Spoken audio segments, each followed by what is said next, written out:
If you really care about the Ukrainian people like you claim you do, then listen to me very carefully.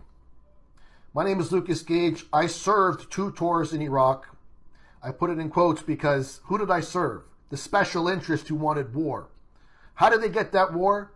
They lied to us. They said Saddam had weapons of mass destruction and he was tied to 9/11. Both lies, and we all know it now. Years later, of course, after all the damage has been done. The same, I believe, is happening with the Ukrainians.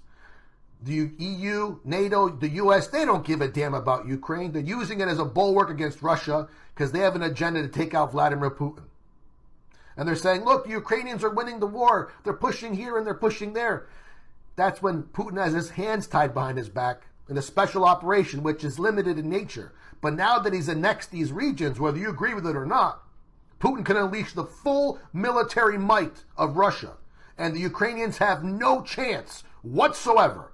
And that's the lie the media is telling you, that they do have a chance. They don't. In fact, the only way Ukraine has a chance against Russia is if they drag us all into the war with them.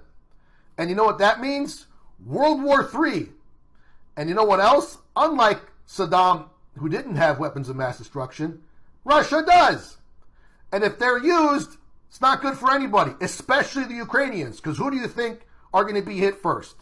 So if you really care about the Ukrainians, stop filling their heads up with fantasies. Stop believing the obvious lies of the West.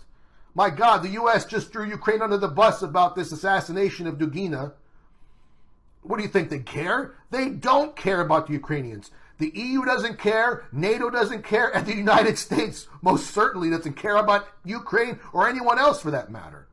The only thing these people care about, these traitors and globalists at the top, are war, profits, and control. That's all they care about.